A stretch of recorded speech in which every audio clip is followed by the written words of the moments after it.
Greetings everyone, this is Connor from DagoraTV, and in this video we're discussing all the rumours and my predictions for the EA press conference at E3 2016.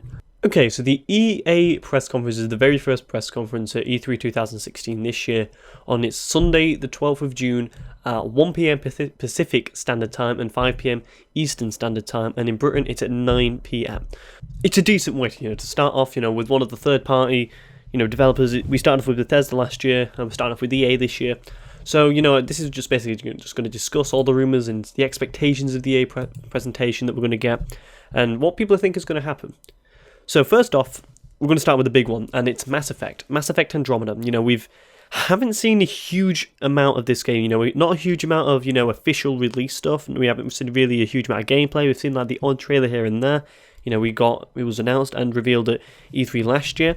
Said it was going to be coming out this year. We've heard that it's been delayed. We've had, bits of information saying it's going to be on the Pathfinder and not being on Shepard this year. It's going to be kind of like a separate, start from the original trilogy of Mass Effect, and probably a start of a whole nother trilogy, which is very exciting. And I think we're going to see more on Mass Effect.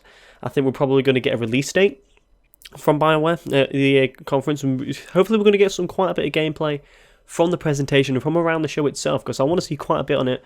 Probably it's going to be around February time, because it says it's going to be quarter 1 or quarter 2 of 2017. So it's probably going to be February or March, like February 17th or something like that.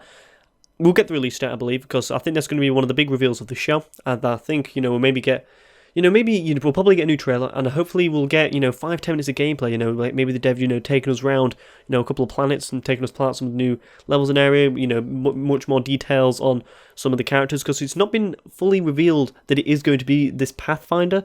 But for all the the leak stuff that's come out, some of the images called like Pathfinder.jpg, it sounds like a hell of a lot that it's actually going to be the Pathfinder. It's all but been confirmed, so it'd be great to have that confirmed.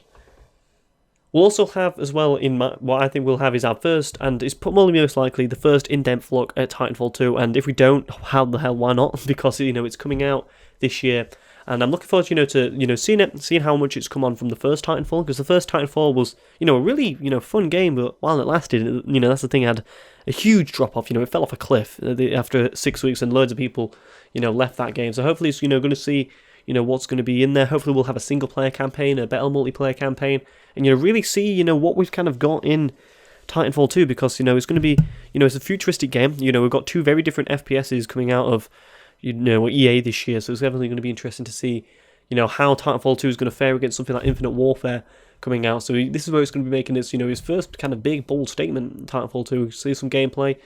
And it's going to be interesting to see how it is, because now especially see how its reception is going to be. Now it's coming out on Xbox, PlayStation 4, and PC.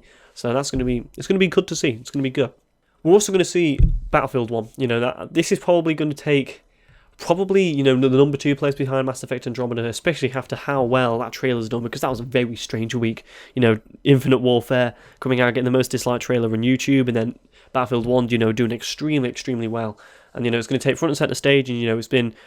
It was a really good trailer. A lot of historical stuff about it in there, and some of the breakdowns from the trailers have been incredibly, showing the historical facts and relevance, compared to what it was like in World War I, because it's a very different, very brutal war than what we've kind of experienced in World War II and Vietnam and places like that. So it's going to be very, very interesting to see how it is.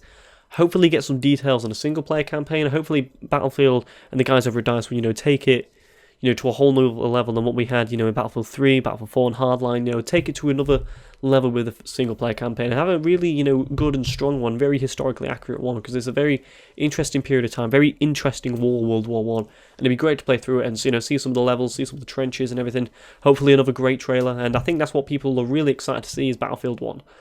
And it's going to be very interesting to see what the reception of that game is like after we've seen more of it, because it's been great seeing a trailer, but at the end of the day, that's a trailer. We need to see gameplay, we need to see someone going through, we need to hear receptions of people playing the game. So it's definitely going to be interesting to hear what the reception of Battlefield 1 is like after E3 and comparing that to before E3, see what it's going to be like, and hopefully we'll get a few more surprises down the line of Battlefield 1. We're also going to have, the arbitrary sports section, the Maddens, the NHLs, the FIFA. FIFA's on a new engine this year. It's on the Frostbite engine, so that's going to be interesting to see how different that looks, and hopefully get some new details. Most of you will be sitting through that, but for me being, a person who plays the FIFA games every year, I'll definitely be taking a look at that, and so will a few other people who play the Madden games, NHL, things like that. So we've also got that coming.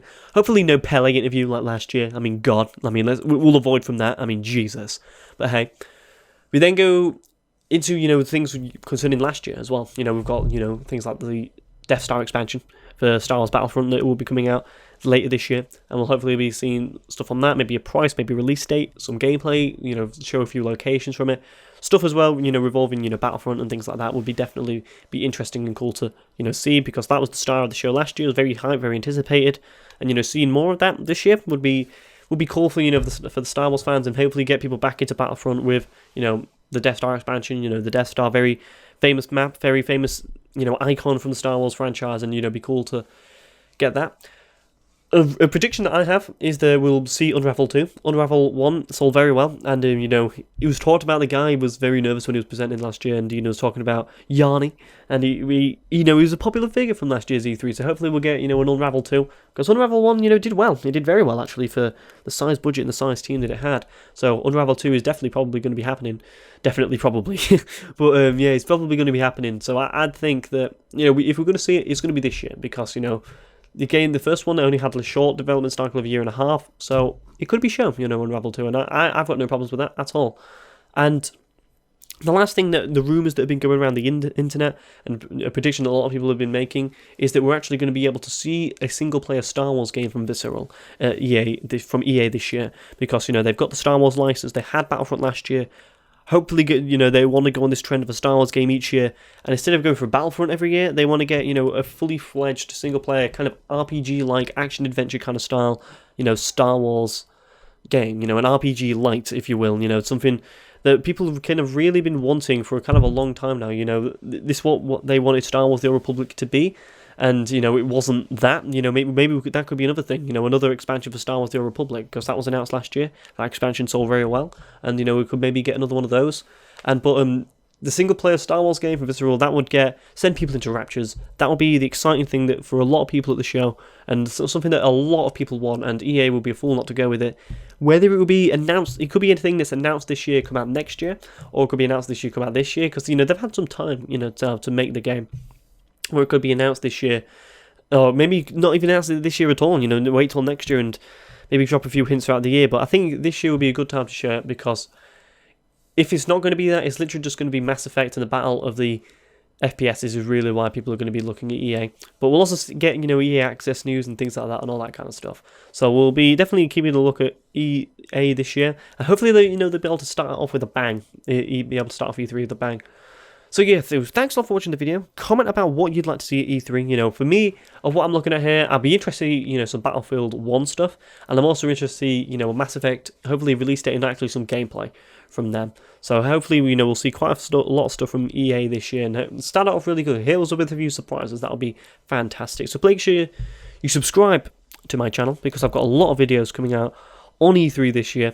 Hell of a lot, probably 1 or 2 a day coming out for this next week, as I'm going to be doing predictions for all the conferences and recaps of all the conferences, all the news, gameplay analysis, everything. It's going to be a busy week for me. So if you want to see all the stuff coming out from E3, watch the press conferences and keep an eye on my channel as well, because I'll be doing a lot of stuff around just general gaming, not just Elder Scrolls, not just RPGs, but gaming as well. I'm going to dedicate my channel to E3 this week, and it's going to be an interesting time.